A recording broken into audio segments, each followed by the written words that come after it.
Ils se retrouvèrent le souffle coupé, dans une pièce étrange, au mur de pierre couvert de hiéroglyphes. Appuyés contre un mur pour recouvrer leurs forces, les 4 héros examinèrent le reste de la salle.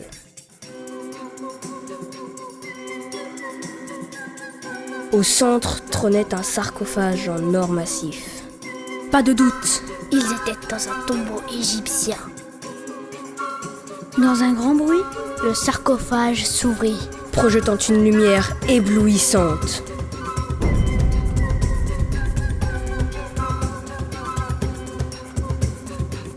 Dans ce halo fantomatique surgit une momie décharnée. Des torches bleutées s'allumèrent d'un coup sur tous les murs.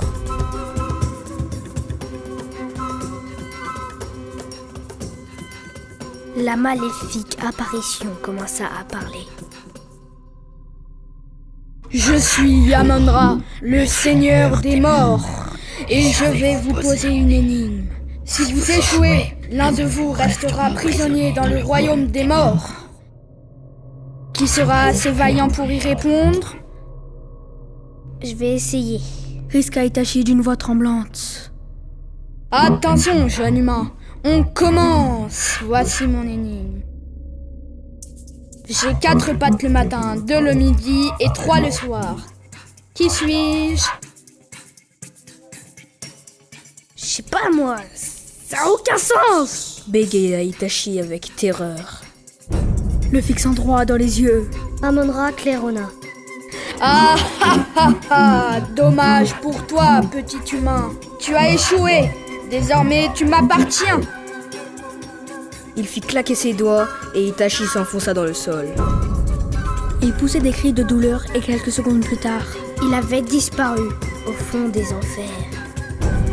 Mia et Noé, horrifiés, restaient pétrifiés.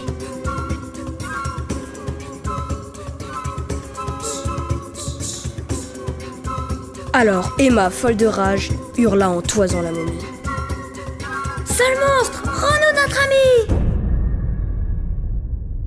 Ah ah ah ah! Vous avez de la chance, je suis grand seigneur. Si vous tenez à revoir votre ami, une deuxième énigme vous sera posée. Si vous réussissez, il sera libéré, mais si vous échouez, tous 3 disparaîtrez. Il se racla la gorge et commença. On me voit au début de la nuit, au fond du jardin et 2 fois dans l'année. Qui suis-je? Un silence pesant s'installa. Tout à coup, Emma s'écria. Je sais, la réponse c'est le N, la lettre N. Aussitôt, il y eut un grondement terrible. Itachi réapparut alors qu'Amon-Ra se décomposait, ne laissant derrière lui qu'un mince tas de sable, contenant un 3e parchemin. Il renfermait cette inscription. Semrefne. Le décor de pyramide s'effaça peu à peu. Et nos héros se retrouvèrent à nouveau dans le hall d'entrée du palais.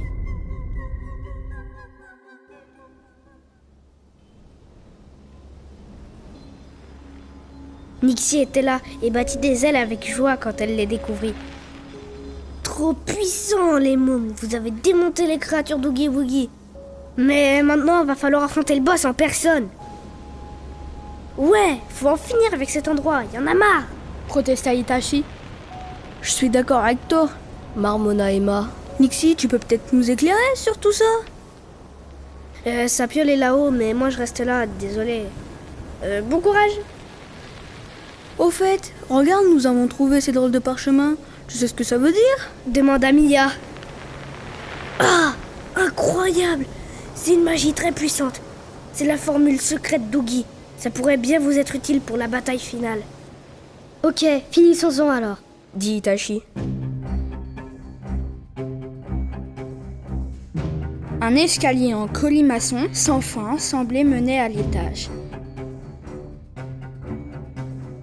Mais, alors qu'il n'en était qu'à la moitié, il se transforma en un toboggan mortel. Ils entamèrent une longue glissade. Ah! Mia, vite! Hurla Emma. Mia saisit sa tablette et dessina instinctivement une coccinelle géante. Qui vint les récupérer sur son dos, puis les déposa au dernier étage du palais.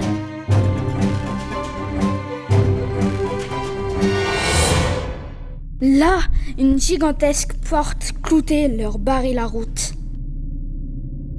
Elle était si lourde qu'ils durent allier leurs forces pour réussir à l'ouvrir.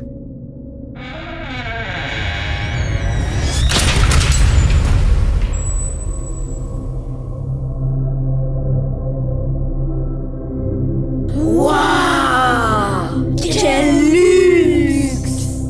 Les 4 amis admirèrent bouche bée La magnificence de cette pièce du palais nuage.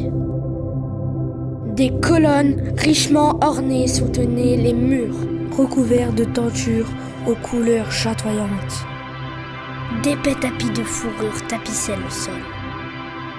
De l'hydromel coulait sans discontinuer d'une fontaine de rubis. Un gigantesque lit à baldaquin trônait au fond de la chambre. Un écritoire en acajou massif était posé. À la droite du lit. C'est là qu'ils le virent. Regardez, c'est peut-être le bouquin dont parlait Nixie. Cria Mia. De quel bouquin tu parles? Demanda Noé. Ah, regardez, il bouge! Le livre, à l'épaisse couverture de cuir, ouvrit en effet 2 yeux noirs terrifiants. En faisant grincer des dents pointues. Fuyons! Non, attendez, c'est peut-être le moyen d'en finir. Les interrompit Itachi. Notre gros sac à patates s'en servait pour nous envoyer des cauchemars. On peut peut-être s'en servir pour l'y enfermer.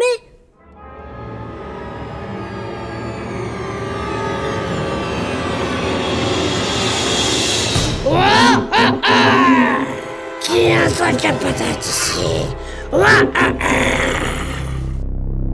Les enfants étaient à la fois terrifiés et dégoûtés. L'ogre est encore plus laid de près. Son corps était recouvert d'une épaisse couche de tissu jaunâtre. Et sa tête semblait avoir été taillée dans un sac en toile de jute. 2 larges boutons de nacre lui servaient d'yeux. Il n'avait pas de nez. Et sa bouche n'était qu'une déchirure béante, tordue dans un rictus de haine féroce. Alors, c'est vous, les petits, qui osez me tenir tête? Si vous croyez connaître la peur, vous allez être servis. N'écoutant que son courage, Itachi se jeta sur le croque-livre et tenta de prononcer la formule contenue dans les parchemins. Murtsnam, Survil, Sumrefn. Oogie Boogie éclata de rire, en voyant une nouvelle créature hideuse sortir du livre. Merci les gars, vous m'aidez à faire mon travail, maintenant. Mia, qui avait écrit la formule sur sa tablette magique, explosa soudain de joie. Je sais, les mots sont écrits à l'envers sur les parchemins. Regardez, ma tablette les a remis dans le bon sens. Il faut la prononcer comme ça. Monstrum, Livrous, Enfermous! Quoi? Non! Hurla Oogie Boogie en se tordant de douleur. Monstrum, Livrous, Enfermous! Un immense tourbillon jaillit du livre et commença à aspirer le géant à l'intérieur. Oogie Boogie tentait de résister, mais une couture vint à craquer, dévoilant un immonde tas d'insectes gluants. Il fut peu à peu dévoré par le croque-livre maudit. Non! Je reviendrai! Vous me le paierez! À l'instant où il s'évanouit, tous les enfants qui avaient été capturés émergèrent du livre en criant de joie. Nous sommes sauvés! Nous sommes sauvés! Merci les amis! Nixie surgit de nulle part, leur lança. Maniez-vous les mioches! Allez, tout le monde sur mon dos! Tout va disparaître en 2-2!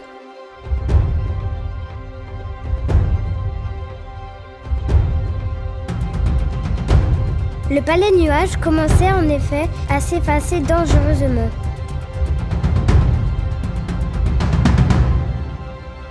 Sur le chemin du retour, quand ils furent hors de portée, Mia se débarrassa du croque-livre dans le Rhône en lançant « Tiens, au moins tu ne feras plus de dégâts. » Nixie ramena tous les enfants chez eux. Sains et saufs.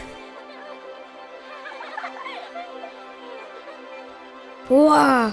Ce cauchemar est enfin fini. Je crois qu'il va me falloir une semaine de sommeil pour récupérer. Dit Noé. T'as raison, je suis morte. Répondit Emma. Allez, je mets les bouts les gosses. On se captera peut-être un de ces quatre. À plus dans le bus. Maintenant que je suis libérée de l'autre Gugus, je vais enfin pouvoir rentrer chez Nixus Maximus. Parada la chauve-souris avant de repartir à tire d'aile. Le lendemain, Dans Montalieu Versieux, chaque famille eut la surprise de retrouver dans sa chambre son enfant. Qui avait mystérieusement disparu. aucun ne voulut expliquer ce qu'il s'était passé. De peur que leurs parents les croient fous. Mais tous étaient rassurés de savoir que leur cauchemar était fini. Le lendemain, Un pêcheur qui relevait ses filets sur le grand fleuve. Dit à son fils qui l'accompagnait. Regarde Lalo, c'est quoi ce livre? Il est bizarre.